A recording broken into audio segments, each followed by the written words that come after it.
गुजरात पूरे देश को, पूरे विश्व को धर्म की, व्यापार की और राजनीति की दिशा दिखा रहा है। क्या कारण मानते हैं आप इसका? वैसे तो समग्र भारत का प्रत्येक प्रांत अपने आप में महत्वपूर्ण है। समग्र भारतवर्ष एक तीर्थ भूमि ही है। हमारे संतों ने ये कहा है कि भारत विश्व का हृदय है। कोविड में भी हम लोगों ने वैक्सीन बना करके पूरे विश्व में हमारे प्रधानमंत्री जी ने पहुंचाई। लोग कल्पना नहीं कर सकते थे कि 140 करोड़ लोगों को आप कैसे वैक्सीन दे पाएंगे, लेकिन हुआ। तो संभावनाओं का देश है। प्रेम जहाँ है वहाँ त्याग की बात है। तेन त्यक्तेन भुंजीता माँ घृतः कस्य स्विद्धनम ईशावास्यमिदं सर्वम यत्किंच जगत्याम जगत। ईशावास्य उपनिषद का जो मंत्र है कि हम ईश्वरमय देखते हैं जगत को, और जहाँ ईश्वरमय जगत को देखते हैं तो फिर त्याग की भावना से, ईश्वर की सेवा की भावना से हम दूसरों को उपयोगी बनने में धर्म समझते हैं। परहित सरिस धर्म नहीं भाई, तुलसीदास जी कहते हैं। ऐसे भारतवर्ष में गुजरात प्रांत भी अपनी एक अहमियत रखता है।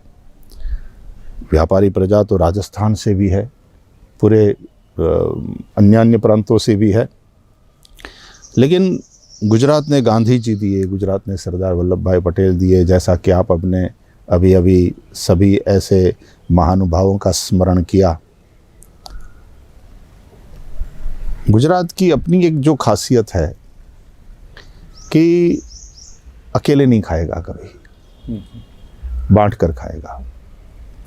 और दूसरी बात कि पुरुषार्थ करेगा, मेहनत करने में कहीं पीछे हटेगा नहीं। और जहाँ मेहनत है, जहाँ हार्ड वर्क है, और जहाँ साथ साथ व्यापार की बुद्धि है, तो स्वाभाविक रूप से वो सफलता, जैसा कि आपने स्मरण किया, इतने सारे उद्योगपति यहाँ हुए, और हमारे धीरूभाई अंबानी हो या अडानी परिवार हो, और ऐसे और भी औद्योगिक घराने गुजरात के हैं। धीरूभाई, आपने उनका नाम लिया, उसकी सफलता के पीछे तो शायद आपका आशीर्वाद भी है। ना, उसकी सफलता के पीछे उनका खुद का हार्ड वर्क और उनकी खुद की गजब की बुद्धि, एक विशिष्ट प्रतिभा गुजरात की मानी जाएगी। उद्योग महर्षि धीरूभाई अंबानी। हम कभी साथ में बैठकर जो बातें होती थी तो मुझे कहते थे कि मैं केवल सुबह 5 मिनट देता हूँ ये भजन के लिए। अच्छा जी।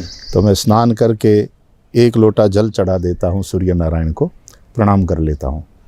मैंने कहा exactly that is why Dhirubhai Ambani, क्योंकि सूर्य नारायण कर्म में प्रवृत्त करते हैं और आदिदेव है। तो सुबह में सूर्य को 1 लोटा पानी देना और सूर्य को प्रणाम करना, वो कर्म में प्रवृत्त करने वाले भी देव है। और तत्सवितुः वरेण्यम भर्गो देवस्य, जो हम गायत्री मंत्र पढ़ते हैं, उसमें धियो यो नः प्रचोदयात्, हमारी बुद्धि को वे प्रकाशित करें, प्रेरित करें, ये हम प्रार्थना करते हैं। तो वही वाली बुद्धि और वही वाला कर्मयोग, ये दोनों यदि इकट्ठे हो, और फिर ऑफ कोर्स भाग्य का भी अपना एक रोल होता है, लेकिन वो 5वां है गीता के अनुसार भाग्य का स्थान। दैवम चैवात्र पंचमम।